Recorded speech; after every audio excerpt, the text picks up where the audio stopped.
Hey quilters, Sarah here from Snugglebug Stitching. Welcome to week 5 of our framed pinwheels quilt along. We are using the framed pinwheels pattern from Missouri Star Quilt Company. This is my favorite pattern from Missouri Star. This week we are sewing our 9-patch blocks together. So I have these laid out to sew our 9-patch blocks together. The pattern is going to direct you to have pinwheels in the bottom left corner and the top right corner. And you will have your 5-inch solid squares making the plus sign with your background 5-inch squares on the top left and bottom right corner. So let's talk about fabric placement here. For the fabric placement, we're going to jump ahead a little bit to what we're going to do next week when we go to place this fabric. So what I mean by that is after we get all these 9-patch blocks sewn together, next week we're going to cut those apart and rearrange it to make our final block. So we'll end up cutting these in the center vertically and the center horizontally.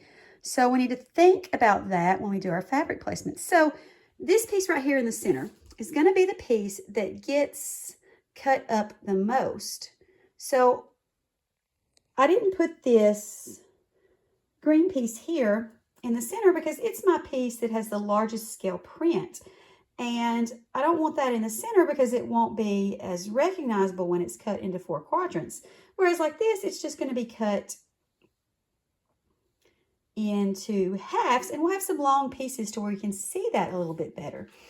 And another thing that we are looking at when I go to place this fabric is just that I don't want same colors touching if I can help it. So this may be more or less of a factor depending on what layer cake you used. If your layer cake has a whole bunch of different colors, then that may not be as difficult for you to do.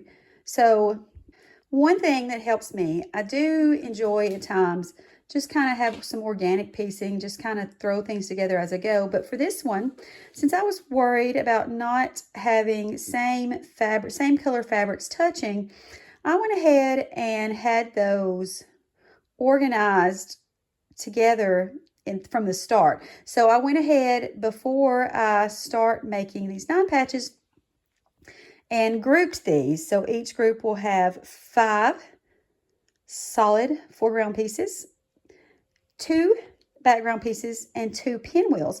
So if you go ahead and group those at the beginning, then it's a little bit easier for you so that you don't end up with, say I did not try this ahead of time, I might end up with my last block has all green pieces or all yellow pieces. So to avoid that, I grouped those ahead of time.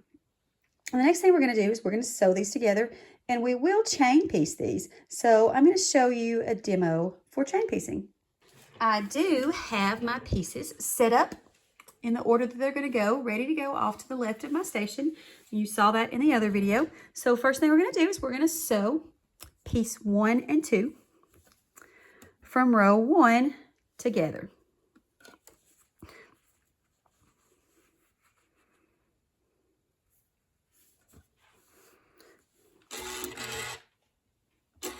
We're going to use a 1/4-inch seam allowance.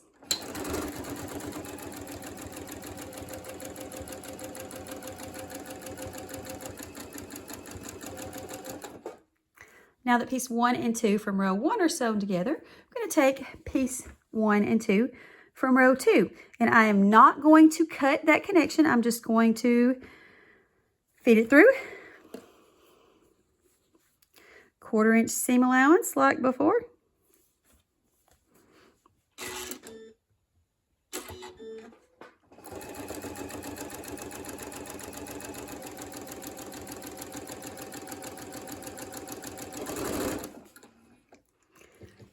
And now we have piece 1 and 2 from row 3. So we got a pinwheel and a solid piece. I'm going to sew those together.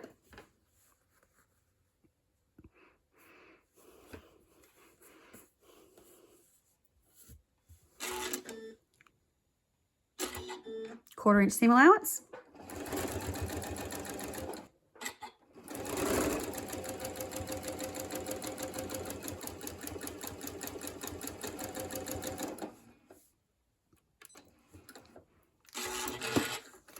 So now you have this sewn together to where the first two pieces of each row are together and in the direction that you want them to go. So now we're going to start adding the third piece of each row.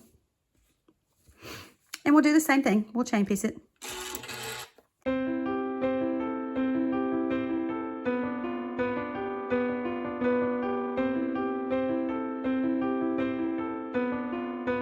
So now that all of our rows are assembled, you can see there that they are still together. This time I'm going to press these so that the seams are going away from my pinwheels.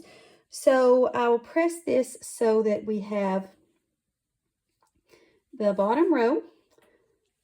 We're going to be pressing our side blocks in toward this center block. So this seam will go this direction, this seam this direction. And then we're going to take the top row and do the same thing. Press away from this pinwheel. So we got a seam going this direction and this seam going this direction. The middle row, we're going to have the seams pressing both to the outside. So one going this way and one going this way.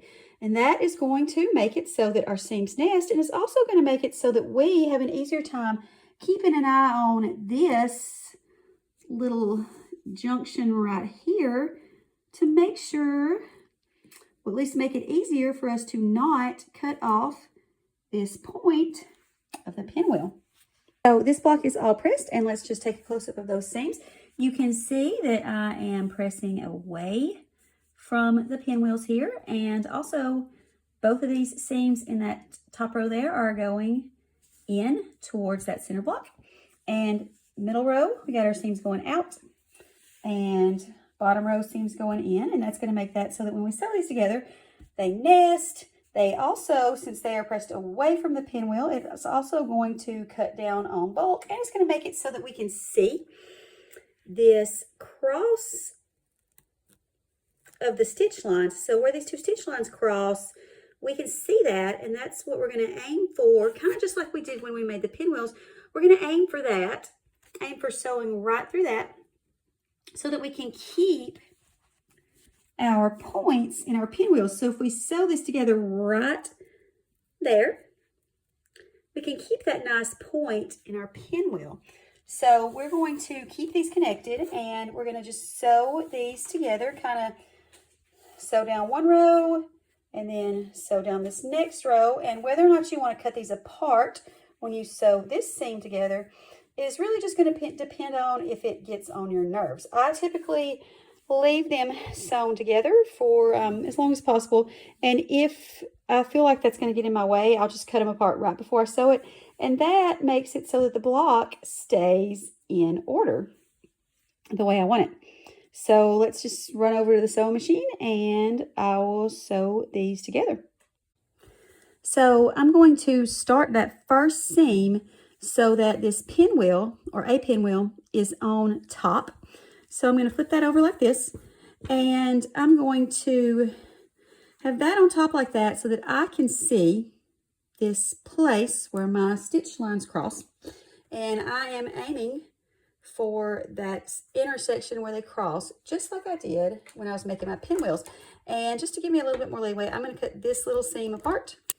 So the first thing I'm going to do is I'm going to nest these seams. And since I don't have to match up a pinwheel point to a pinwheel point, I'm just going to nest it and pin that in place. And then when I go to sew it together, I'll just keep my eye on that part where the two stitch lines meet up and try to sew right through that point. If you want to mark that with a washable marker that you know and trust, you're welcome to do that. And then now I'm going to take this front seam, this first seam, and nest that. And go ahead and pin right there. So notice I've still got all the blocks connected, all the pieces are connected. We're just going to go and sew a 1/4 inch seam allowance down this line.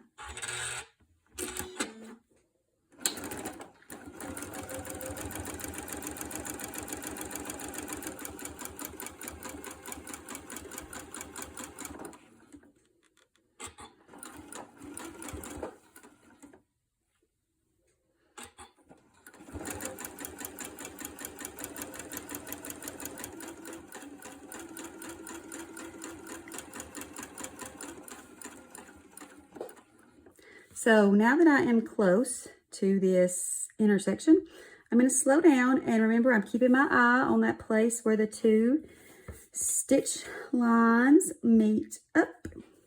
And I'm going to try to sew right through that intersection.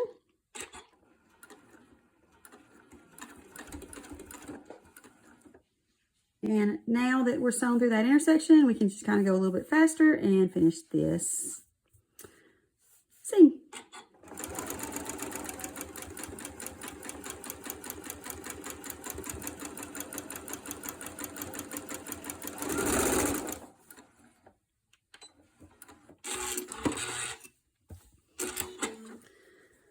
So let's have a look and see how we did. All right, so here's that point. And you can see that the point of the pinwheel looks pretty sharp, and also those two seams match up. And that one looks pretty good too. So we're going to do the same thing on the other side. We're going to fold this so that the pinwheel is on top. And you'll just do exactly what you did on the other side.